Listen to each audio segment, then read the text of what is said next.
ఉదాహరణకి విశాఖపట్నంలో గోపాలపట్నం, మురసల్లోవ, అలాగే అనకాపల్లి జిల్లాలో పరవాడ. ఇవి ఎంత అభివృద్ధి చెందినటువంటి ప్రాంతాలు మీ అందరికీ తెలుసు. ఇక్కడ ఎంతెంత విలువ ఉంటుందో మీ అందరికీ తెలుసు. నాకు తెలిసి మురసల్లోవలో మినిమం ఒక ఎకరం 50 కోట్ల రూపాయలు ఉంటుంది. అలాంటి దగ్గర ప్రభుత్వానికి సంబంధించినటువంటి సంస్థ ప్రైవేటు వాడికి వాడికి నచ్చినటువంటి పనులు చేసుకునేటువంటి దానికి మీరు అవకాశం కల్పిస్తే, అంటే మీరు రియల్ ఎస్టేట్ వ్యాపారం చేయడానికి మీకు ప్రభుత్వాన్ని మీ చేతిలో పెట్టారా, లేదా ప్రైవేట్ వ్యక్తుల చేతిలో ప్రభుత్వ ఆస్తులు పెట్టడానికి మీకు ఈ అవకాశాన్ని ప్రజలు కల్పించారా? ఒకసారి ప్రభుత్వ పెద్దలకు సమాధానం చెప్పాలి. వ్యవసాయం, విద్య, వైద్యం, పరిశ్రమలు, ప్రతిదీ కూడా, చివరికి రోడ్లు కూడా, కొత్తగా రోడ్లు కూడా పీపీపీ అంటున్నారు.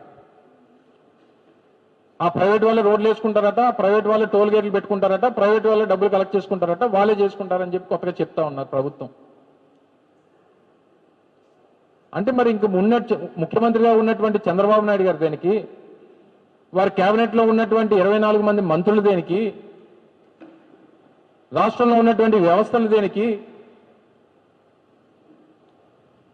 మీకు ఈ రాష్ట్రంలో ప్రజలు అవకాశం ఇచ్చింది? ప్రజా ఆమోగ్యమైనటువంటి పరిపాలన చేస్తారని, ప్రజలకు చేరువుగా అవకాశాలు ప్రభుత్వాలు కల్పిస్తాయని, విద్యా వైద్యం అనేటువంటిది ఒక గొప్ప లక్ష్యంతో ముందుకు తీసుకెళ్తారని, రాష్ట్రానికి రెవెన్యూ జనరేట్ చేసేటువంటి పారిశ్రామిక అభివృద్ధి చేస్తారని, ఓ ప్రభుత్వం వచ్చినప్పుడు ఆ ప్రభుత్వం నుంచి ఆశించేటువంటిది, ప్రజలు ఆశించేటువంటిది ఇవన్నీ వీటినే ఆశిస్తూ ఉంటారు ప్రజలు. ఇవన్నీ తీసుకెళ్లి ప్రైవేట్ వాళ్ళ చేతిలో పెడితే వాళ్ళు మీరు దేనికి? రేపు పొద్దున్న నేను ఈ పరిపాలన కూడా చేయలేను, నా ఫ్రెండ్ సింగపూర్లో ఈశ్వరన్ ఉన్నాడు, ఆ ఈశ్వరన్ తీసుకుని ఆయన చేతిలో పరిపాలన కూడా పెట్టేస్తాను, పరిపాలన కూడా ప్రైవేట్ పరం చేస్తాను అనేటువంటి పరిస్థితులు రేపు రానున్నటువంటి కాలంలో రాష్ట్రంలో కనబడతా ఉన్నాయి. ఏ ప్రభుత్వానికన్నా ప్రధానమైనటువంటి లక్ష్యాలు, ఒక ప్రభుత్వం రాష్ట్రంలో ఏర్పాటైనప్పుడు ఒక నాయకుడు దాన్ని పాలించేటువంటి అవకాశం తీసుకున్నప్పుడు ప్రజలు కోరుకునేటువంటిది, ప్రజలు వారి నుంచి ఆశించేటువంటిది, మనకు మంచి మెరుగైనటువంటి జీవనం దొరుకుతుంది, నా పిల్లలకి మెరుగైనటువంటి విద్య అందుతుంది, మాకేదైనా కష్టం వస్తే మెరుగైనటువంటి వైద్యం అందుతుంది, మాకేదైనా ఆపద వస్తే ప్రభుత్వం దాన్ని మమ్మల్ని ఆదుకుంటుంది అనేటువంటి ఒక ఆశతో ప్రజలు ఓట్లేసి అవకాశాలు కల్పిస్తూ ఉంటారు. వాటన్నిటిని కూడా అడియాసలు చేస్తారు. ఫీజు రీయింబర్స్మెంట్ లేదు. ఫీజు రీయింబర్స్మెంట్ లేకపోవడం వల్ల కాలేజీలకు ఏం నష్టం లేదు, ఎందుకంటే వాళ్ళకి ఎప్పుడన్నా వస్తే పిల్లలు ఇబ్బంది పడతా ఉన్నారు, పరీక్షలు రాయనివ్వట్లేదు. దాదాపు 5,000 కోట్ల రూపాయల పైచీలకు ఫీజు రీయింబర్స్మెంట్ బకాయిలు, దగ్గర 4,500 కోట్ల రూపాయలు ఆరోగ్యశ్రీ బకాయిలు. అంటే వీటన్నిటిని కూడా ఎందుకు నీరుగారుస్తూ ఉన్నారు? అంటే ప్రైవేట్ వాళ్ళు బాగుండాలి, ప్రైవేట్ వాళ్ళకి మంచి జరగాలి, కార్పొరేట్లకు మేలు జరగాలి అనేటువంటి ఒక దృక్పథం ఈరోజు రాష్ట్రంలో ఉన్నటువంటి ప్రజలకు కలుగుతూ ఉంది. ఈ ముఖ్యమంత్రి ఈ ఉద్దేశంతోనే పనిచేస్తా ఉన్నాడు, ఈ ముఖ్యమంత్రి ఈ ఆలోచనతో పనిచేస్తున్నాడు అనేటువంటి ఆలోచన ఈరోజు రాష్ట్ర ప్రజలందరికీ కూడా ఉంది. చివరికి ఆ రోజు జగన్మోహన్ రెడ్డి గారు సినిమా టికెట్ల రేట్లు తగ్గిస్తే మా మీద పెద్ద ఎత్తున దాడి చేశారు. ఈరోజు చివరికి ప్రొడ్యూసర్లతో సహా ఎవరో మా అయితే 4-5 సీనియర్ యాక్టర్లకో లేదా పెద్ద యాక్టర్లకో ఇబ్బంది కలగవచ్చు, కానీ చిన్న స్థాయి నిర్మాతల దగ్గర నుంచి పెద్ద స్థాయి ఎగ్జిబిటర్ల వరకు, డిస్ట్రిబ్యూటర్ల వరకు ఆ రోజు జగన్మోహన్ రెడ్డి గారు తీసుకున్నటువంటి నిర్ణయమే కరెక్ట్ కదా అనేటువంటి పరిస్థితి ఈరోజు వచ్చారు. మీరు ఎన్ని దారులు తిరిగినా, చంద్రబాబు నాయుడు గారు, ఈ కూటమిలో ఉన్నటువంటి నాయకులు మీరు ఎన్ని అడ్డదారులు తిరిగినా, ఎన్ని దొడ్డిదారులు తిరిగినా చివరికి మీరు రావాల్సినటువంటిది జగన్మోహన్ రెడ్డి గారి దారిలోకే మీరు రావాలనేటువంటి పరిస్థితులు ఈరోజు రాష్ట్రంలో కనబడతా ఉన్నాయి. అది విద్యలో కానీ, వైద్యంలో కానీ, వ్యవసాయంలో కానీ, ఏ రంగంలో చూసినా జగన్మోహన్ రెడ్డి గారు తీసుకున్నటువంటి నిర్ణయాలే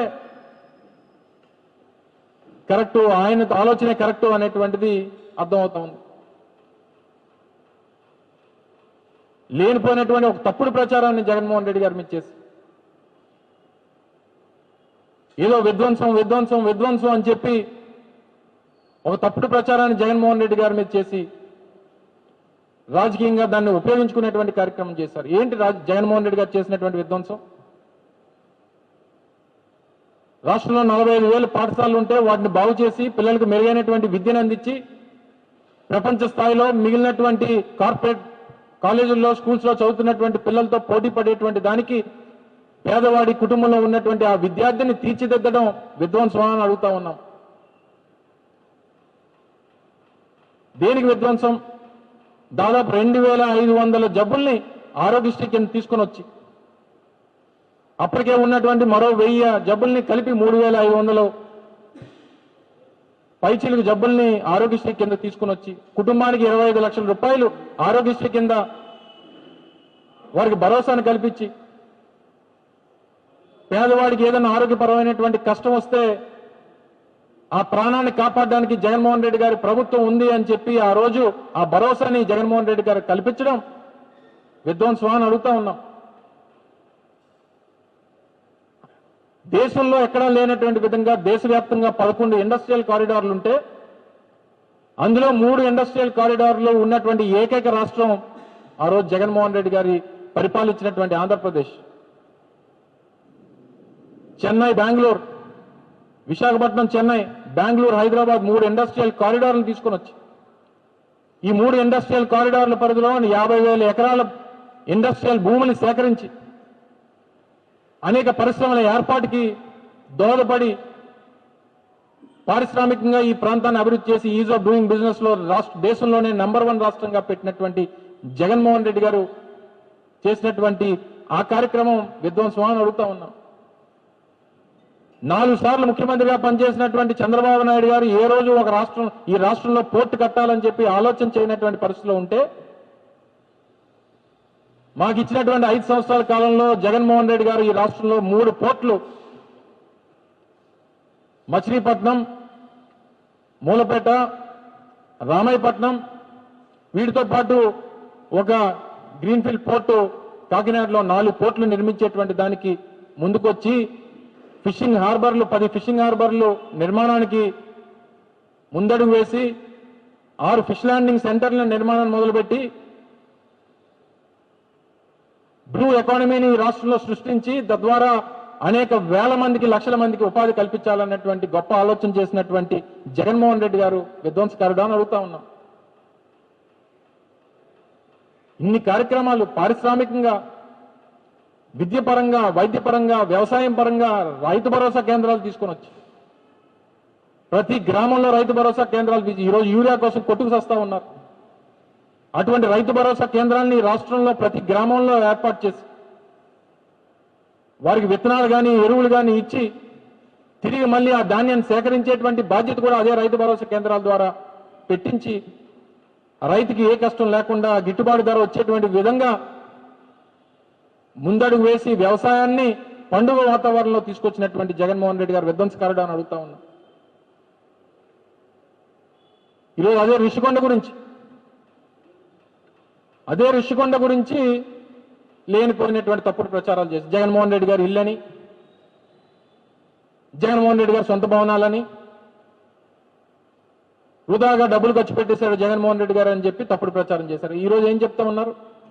ఇది ఒక ఐకానిక్ బిల్డింగ్. ఈరోజు దేశంలో ప్రముఖ సంస్థలన్నీ ముందుకొస్తా ఉన్నాయి.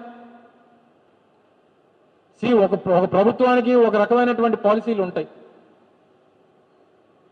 ఈరోజు ఈ ప్రభుత్వం వచ్చింది, మేము అనుకున్నటువంటి విధానాన్ని వారు మార్చాలని చెప్పని అనుకున్నప్పుడు వారు విధానాన్ని తగ్గట్టుగా దాన్ని ఉపయోగించుకోవాలి తప్ప లేనిపోయినటువంటి తప్పుడు ప్రచారాలు చేసి దాదాపు సంవత్సరం 18 నెలలు 20 నెలలు పూర్తయిపోయింది. ఈరోజు టాటా లాంటి సంస్థలు, లీలా గ్రూప్ లాంటి సంస్థలు, దేశంలోనే గర్వకారణమైనటువంటి హాస్పిటాలిటీ సంస్థలన్నీ కూడా ఈరోజు క్యూ కడతా ఉన్నాయి ఆ టూరిజం భవనాలు కావాలని చెప్పి.